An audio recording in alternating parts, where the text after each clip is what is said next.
Hi guys, we're going to continue on with Unit 9, Day 3, where we're going to be looking at author's purpose. We're trying to relate Matthew Perry and Marco Polo, who we've read about already, back to what does it mean to be a citizen in a global society. I want you really quickly, and it's going to sound weird, find someone in your house or something like a teddy bear, maybe your pet, and try to explain to them how either Marco Polo or Matthew Perry fall into this category of a citizen in a global society.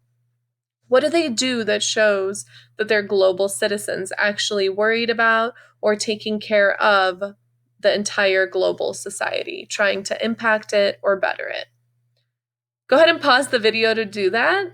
And then when you unpause, we will go ahead and continue on to the next slide where we'll talk about author's point of view or purpose. All right, now that you're back and you've talked about how maybe they fall under the category of global citizens, today's lesson is going to take a look at the author's purpose or point of view behind writing Matthew Perry's text. So writers have a lot of different reasons for creating informational text. We can either choose to inform, we can persuade, we can entertain, or choose to describe, right? Today we're going to look for clues in Perry Opens the Door to Japan to determine the author's purpose for writing this text. Why did she choose to use certain pictures or text features? Why did the author choose to use that title? What does the title actually suggest, right? So let's start by looking at the first question. This is actually the Google Doc in your classroom as well. I've done some of the answers for you, and I've started a couple others, so you're really just going to be filling in the blanks. So what does this title tell you about why the author wrote this article? So why was this article written? The title is Matthew Perry Opens the Door to Japan. Well, the purpose behind that is the why. It would just be to show the kind of change that he brought to Japan, The purpose behind using Matthew Perry Opens the Door to Japan would be to say that Japan once was closed, in a sense, once was choosing to isolate themselves, and then Matthew Perry came along and decided to change it or impacted change somehow. So the author is actually suggesting through the title that she's going to explain how Perry brought change to Japan. Now, the second question for you to fill in your Google Doc, and you guys can choose to pause this as we go, or you can choose to go through the next 3 minutes of the video and then pause and do the work. Up to you.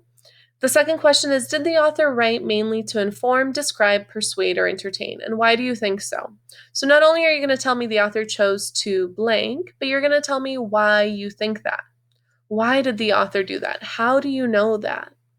Okay, why is it that they chose to persuade or entertain or inform or describe? Why does that fit this text or the purpose behind the text? The next question is, why did the author include an excerpt from President Fillmore's letter? Well, it's difficult to say that on our own, so we're going to kind of talk it through together, right? Why would we ever choose to put something like a quote in a text? Or a piece of writing from history in a text? What would those do for us? Think about it to yourself for a second. If you're saying that maybe it makes the text clearer, it helps us understand better. If you're saying that maybe it shows us a source of writing that provides clear evidence for the text, or it's a really great support for thinking, you're on the right track, right? So the author wanted to give the readers a primary source. President Fillmore's letter falls under a primary source category because he wrote it himself, right? It's a direct letter from the United States to Japan to help you guys understand the message that was sent to Japan about the treaty, about Matthew Perry traveling over to their country. So why did the author include it? Because it really helps us to better understand the purpose behind Matthew Perry's travels and why he was sent to Japan. What did President Fillmore want to gain from that interaction? So it really gives us that primary source that helps us make a deeper connection, better than just the author telling us in their own words. Now we have a direct source that gives us clearer understanding and the language that was used. I think in that section, we also had a lot of feeling about whether it was something that was forced upon Japan, right? So we're able to actually read it ourselves and see what kind of language was used and what was the tone. What did the president actually want to say through his words? What deeper message did he have? Okay. Now, another way that an author can show their purpose or their point of view or support it is through graphics. And so we're going to answer, how do the graphics support the author's purpose?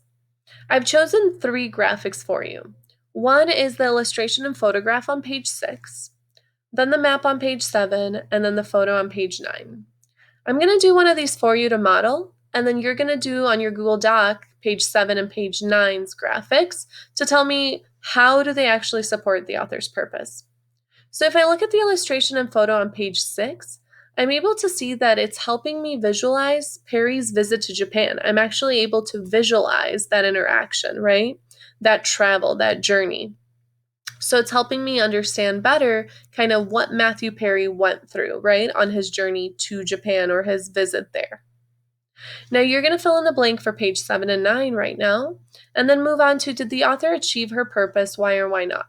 So this is an opinion and an answer, right? Yes or no. Did they achieve it? And then if yes, why? If not, why not? Was there something that was missing? Could there have been deeper connections? Did you think the purpose was to entertain? And then because of what you read, you were not entertained?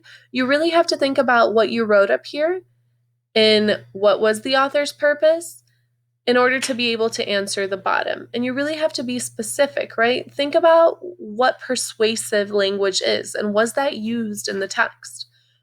What is entertaining language, right? And was that used? What is informative language, and was that used? How do you know the difference?